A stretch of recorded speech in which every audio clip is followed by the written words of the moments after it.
আসসালামু আলাইকুম। আমাদের আজকের গল্প সেবা, লিখেছেন লেভ তলস্তয়। বহু পূর্বে জেরুজালেমে দুই ভাই বাস করত। বড় ভাইয়ের নাম ডেভিড আর ছোট ভাইয়ের নাম জন।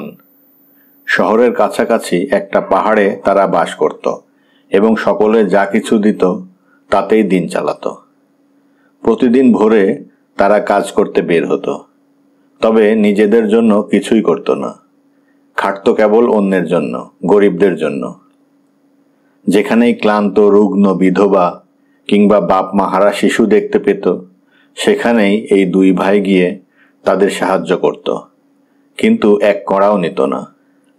সমস্ত সপ্তাহ তারা ভিন্ন ভিন্ন জায়গায় যেত, কেবল রবিবার সন্ধ্যার সময় বাড়ি এসে মিলত। সেই দিনই কেবল তারা বাড়িতে থাকত ও তাদের নানা কথাবার্তা হতো। দেবদূত এসে তাদের আশীর্বাদ করতেন।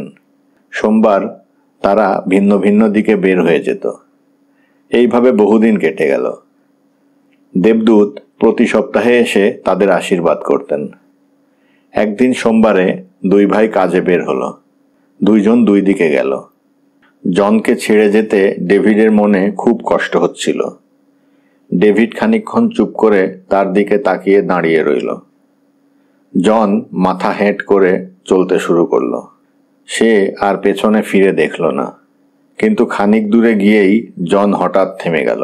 সে যেন কিছু একটা এক দৃষ্টিতে দেখতে লাগলো। একটু পরেই সেই জিনিসটার কাছে গেল।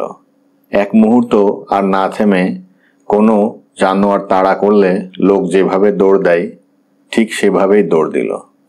ডেভিড এতে খুব আশ্চর্য হয়ে গেল এবং জন কেন ভয় পেল তা দেখার জন্য সেখানে ফিরে গেল। দেখল রৌদ্রে একটা জিনিস খুব চকচক করছে।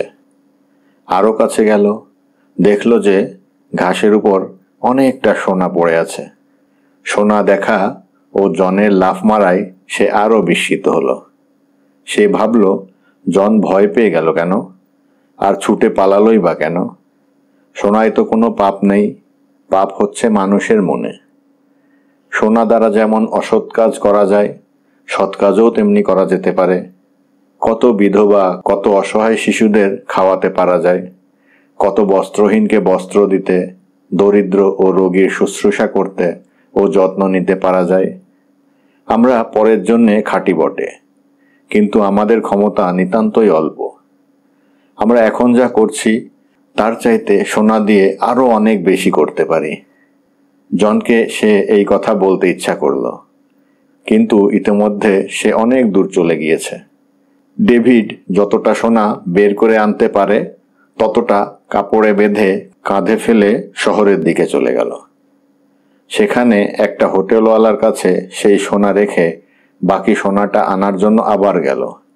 এইভাবে সকল সোনা আনা হয়ে গেলে ব্যবসায়ীদের কাছে গিয়ে জমি কিনল এবং ইট কাঠ কিনে কুলি মজুর খাটিয়ে 3খানা বাড়ি তৈরি করতে আরম্ভ করল। একটা বাড়ি হলো বিধবা ও অনাথ শিশুদের আশ্রম, দ্বিতীয়টি দরিদ্র রোগীর হাসপাতাল এবং তৃতীয়টি দরিদ্র যাত্রীদের অতিথিশালা। 3জন সাধু পুরুষকে এই 3টার ভার দেওয়া হলো।